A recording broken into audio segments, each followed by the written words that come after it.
July parade wearing regular kilts or many kilts? Come in.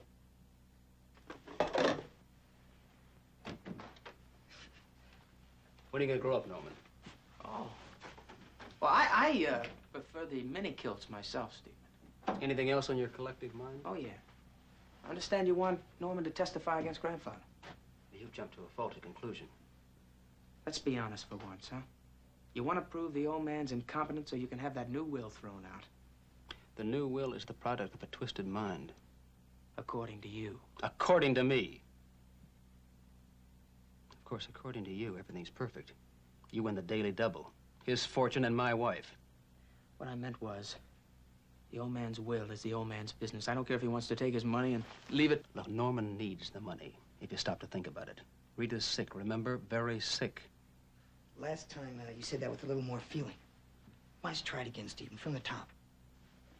Second, I'm very fond of my wife. Third, I want my share. I don't need it. I want it. Now, do I need to go into all the reasons? You know, you and Grandfather enjoy those multi-million-dollar parlor games. Norman and I don't. You leave us out. Don't play us against each other or against Grandfather. You understand? Is that clear? Very clear.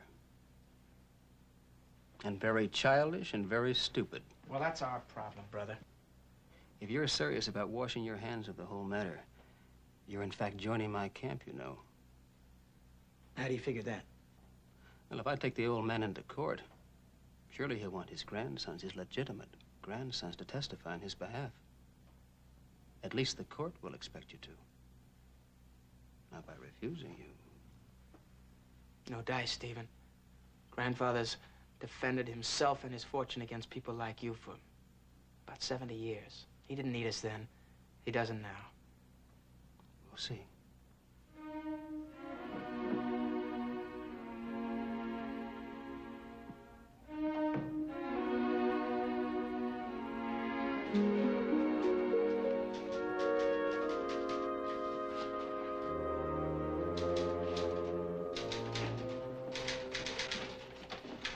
Sergeant. Well, Mr. Harrington. I just got a call from my loading dock foreman about one of his men, Chandler, Jack Chandler. Something about the girl that stays with the Elliot Carsons. Rachel Wells. She's back safe. Chandler's on the run. We'll find him. I hope so. These things are a source of embarrassment to the mill. We'll find him. Tell me something, Sergeant. What's your routine with the press? I mean, your day in, day out way of handling things? We can't keep anything out of the papers, Mr. Harrington. Now, wait a minute. You must have a regular routine. Well, our reports are typed up. As soon as they're signed by the chief, they become the property of the public.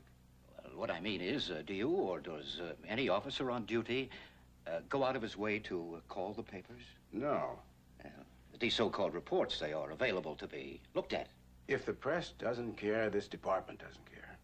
Our job is law enforcement. Their job is telling the people about it, if they want to. Well, don't you think that the activities of a man like Jack Chandler could hurt an enormous number of hard-working people? No, sir, I don't. Well, I do. You'll have to admit. I don't have to admit anything, Mr. Harrington. You'll have to admit that the mill supports this town. It doesn't support me, or any of us who are trying to lay our hands on the Jack Chandler. You're pressuring me, Mr. Harrington. Don't do it.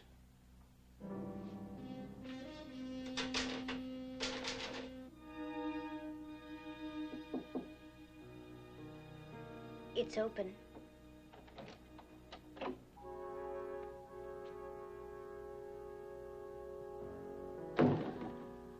How do you feel? Tired. I'd like to talk to you, Rachel. I've been watching the birds down at the bird feeder. And I never realized that robins had such yellow beaks. Did you know that?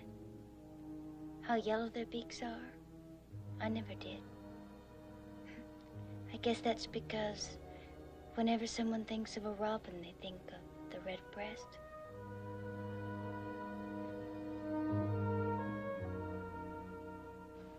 Why is it so hard?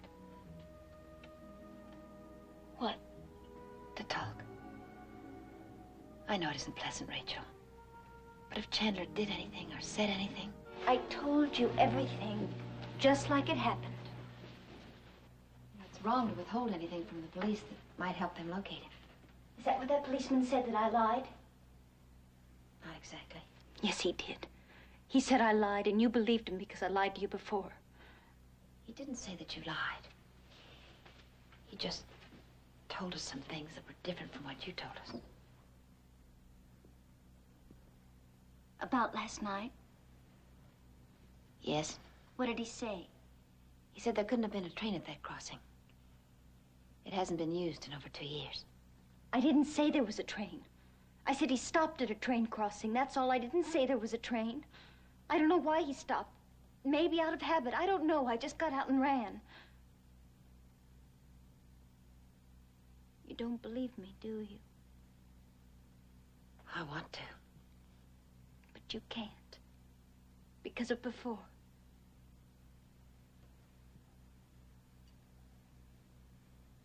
What was on that piece of paper that the policeman gave to Mr. Carson? What was it? It was a copy of a newspaper article. What about? A fire. And the police reported that the fire may have been started by the 8-year-old daughter of Mr. and Mrs. Wells. She was seen playing with matches earlier that day. I didn't start that fire. I played with matches, but they were out. They were all out. I know they were. My Aunt Lucy kept that clipping. She kept it in her Bible. And she'd say I was bad. She always said I was bad. Anything I do that she didn't like, she'd say I was bad. I didn't start that fire.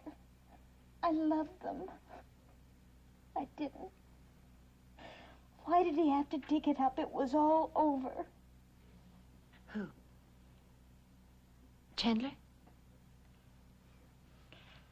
What did he dig up? The clipping about the fire. What did he say about it? I don't remember.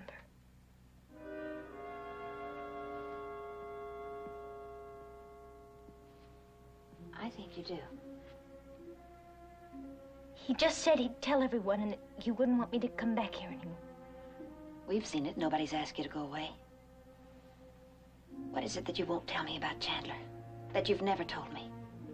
I've told you everything.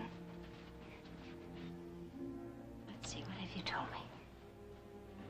You've told me that on 3 separate occasions, Jack Chandler tried to force you against your will, and that on those 3 separate occasions, you managed to get away from him. That's true. And then, at your Aunt Lucy's funeral, after it, Jack Chandler tried to attack you, and you fought him off. I did. And then again, when Norman and Rita found you at the cabin, you said he'd attacked you and you'd fought him off again. Yes. And last night. That's true. It's all true. Rachel, Jack Chandler's a powerful man. He's strong. He's worked with his hands all his life. He's hard. He fought Elliot on even terms for 5 minutes. And now you're trying to tell me that you managed to hold him off on 3 separate occasions. Now, there's more to what's going on between you and Jack Chandler, isn't there? No. Oh, tell me, Rachel. Please tell me. There isn't anything else. Mrs. Carson. You think I lied to you about everything, don't you? What else can I think?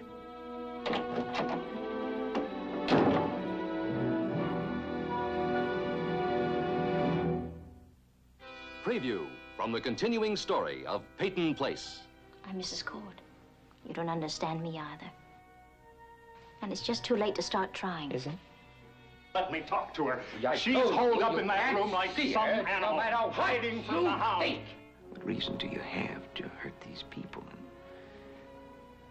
Is it Chandler? I mean, does he have something on you? Answer me!